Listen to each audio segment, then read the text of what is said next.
Et si je te disais que poster du contenu sur YouTube peut changer qui tu es, peut littéralement transformer la personne que tu deviens. Je me suis lancé il y a 1 an et je m'attendais pas à ce que ça ait un tel impact, mais ça m'a transformé. En décembre 2024, après avoir longuement réfléchi, je décide de me poser devant la caméra de mon téléphone pour lire le script que j'ai préparé. Ça n'en a pas l'air, mais c'était si dur. J'ai cette impression que des milliers de personnes sont derrière mon téléphone à me regarder. Oui, je suis seul dans ma chambre, mais je me sens observé. Je transpire, j'ai du mal à articuler, je répète chaque phrase un nombre incalculable de fois. J'essaye d'avoir la bonne intonation de voix, histoire de paraître crédible aux yeux des autres. Et surtout, je suis pas du tout à l'aise à l'idée que mes frères sont à l'étage en train de m'entendre galérer. Ça peut paraître ridicule, mais faut le vivre pour le comprendre. Mais sur le moment, j'avais tout de même conscience d'une chose. Je sortais de ma zone de confort. Certes, c'est cliché, mais c'était vrai. C'était ce que je recherchais. Même si c'était désagréable, j'aimais ça, parce que je savais tout simplement que ça allait me rendre meilleur. Bon, super, après 50 minutes de galère, le tournage de la première vidéo est terminé. Maintenant, faut passer au montage. J'investis 1000 € dans un ordinateur que je ne sais pas utiliser. Je regarde des tutos pour apprendre à faire usage de CapCut. Et après une 50aine d'heures devant mon écran, je la poste cette vidéo. Est-ce que t'as déjà eu l'impression que ta vie stagnait, que chaque jour se ressemblait? Ben c'est peut-être parce que t'es bloqué dans ta zone de confort. Certes, elle n'est pas folle du tout, le montage est nul, la manière dont je parle est nulle, mais j'en suis tellement fier. Jamais je pourrais la supprimer, c'est là que mon aventure a commencé. D'ailleurs, je n'ai jamais compris les personnes qui suppriment leur première vidéo. C'est ce qui montre tout le chemin que tu as parcouru. Le plus dur a été fait, c'est bon, je suis lancé. C'est de moins en moins dur de parler devant la caméra. Je fais de mon mieux pour qu'à travers chaque vidéo, j'essaie de donner un maximum de bonnes énergies, que la personne qui la regarde puisse en ressortir avec des informations utiles qui vont l'aider. Même si en fin de compte, il n'y avait pas beaucoup de spectateurs, ce qui en soi est normal, on n'est qu'au début. Mais ça n'a pas duré si longtemps que ça. On est en février 2025, je suis en retard sur mes vidéos et le soir même, je dois partir au ski. Je me lève à 7h, je tourne et monte mes vidéos durant toute la journée jusqu'à 20h. J'en programme 3 pour la semaine qui arrive et je vais kiffer mes vacances avec mes potes. Sauf qu'entre temps, la vidéo qui me fait mes 1000 premiers abonnés est sortie. J'ai toujours été timide depuis mon plus jeune âge et je peux t'assurer que ce n'est vraiment pas quelque chose d'agréable. Tu peux pas savoir comment je suis trop content. Dans cette vidéo, j'explique mon expérience en tant que timide et ce que j'en ai conclu. Sans en être étonné, beaucoup de personnes ont apprécié et se sont reconnues à travers ce que j'ai dit. Et en plus, dans la foulée, celle pour vaincre la timidité suit. Ça fait trop plaisir. Je sens que je me rapproche de mes objectifs, accompagner des gens et les aider, vivre de ça.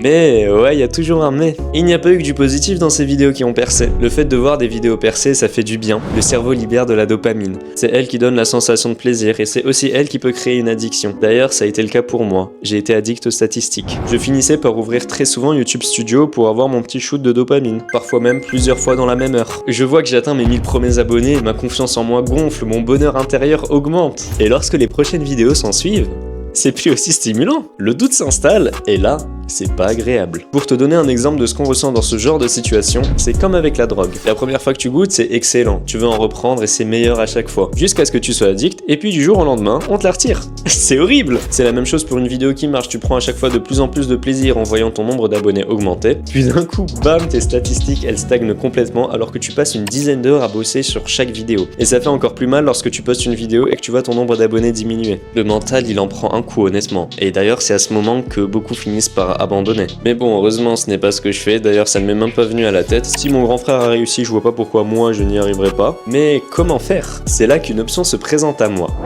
La facilité.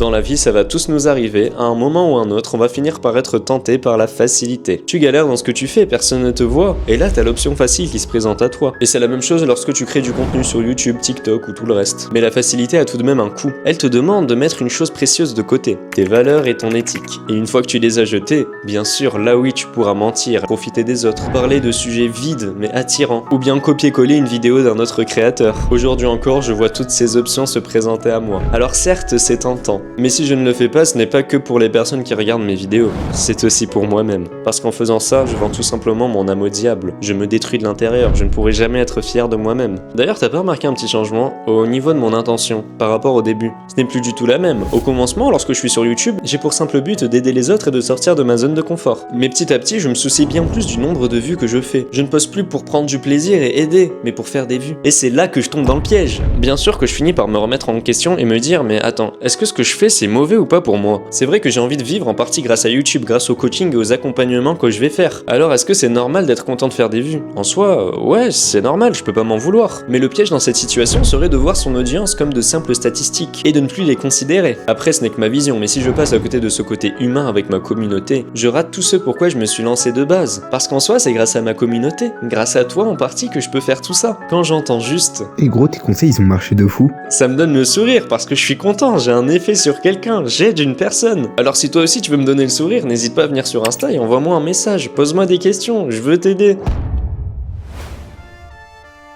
Au bout d'un an sur YouTube, de 53 vidéos postées et de plus de 600 heures de travail, ma chaîne n'est pas monétisée, je n'ai pas eu un seul centime. Mais au moment où je te parle, je réunis 1675 personnes. Certes, pas tous regardent mes vidéos, mais il y a eu 1675 personnes qui ont vu ma gueule sur internet et qui se sont dit « Allez, je vais le suivre, je vais le soutenir ». Alors d'abord, merci. Mais je n'ai pas gagné que ça, je me suis transformé, et dans le bon sens. Je ne me reconnais presque plus par rapport à celui que j'étais l'année dernière, ma première vidéo en témoigne. Poster sur YouTube m'a permis de développer ma confiance, d'être capable d'affirmer celui que je suis. Je n'ai plus peur de dire ce que je pense, mais ça ne fait pas non plus de moi quelqu'un de têtu. Je sais aligner mes pensées et m'exprimer. Le nombre d'heures que j'ai passé devant la caméra à bégayer et à répéter mes phrases un nombre incalculable de fois, oui, ça m'a permis de développer mon éloquence, de supprimer tous mes tics de langage, d'analyser minutieusement ma gestuelle, mon langage corporel, jusqu'à mes clignements d'yeux, les centaines d'heures que j'ai passées à écrire mes scripts de vidéos, les heures que j'ai passées à lire des livres et à apprendre. Oui, ça m'a permis d'enrichir mes connaissances et de conscientiser une chose. Je ne sais rien. J'ai encore tellement de choses à apprendre et c'est vraiment bien. Mais j'adore partager le peu que je sais et de voir que ça peut permettre à d'autres personnes de passer un bon moment tout en apprenant quelque chose,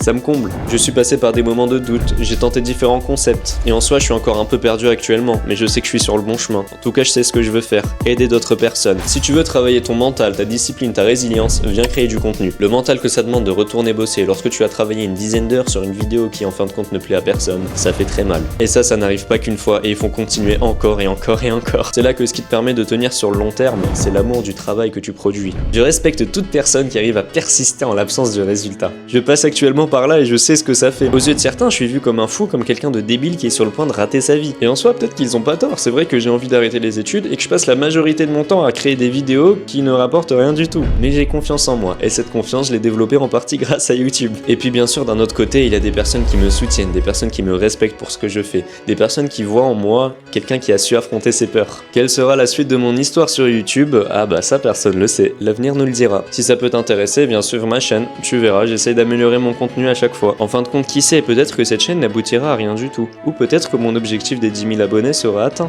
On ne peut pas le savoir. Et c'est ça la beauté de la vie. Et pour terminer, moi qui n'ai jamais été très bavard dans la vraie vie, poster du contenu m'a permis enfin de m'exprimer et de me sentir écouté. Merci d'être arrivé jusque là, j'espère te revoir dans une prochaine vidéo. Je te souhaite une très belle journée, prends soin de toi. C'était Bones.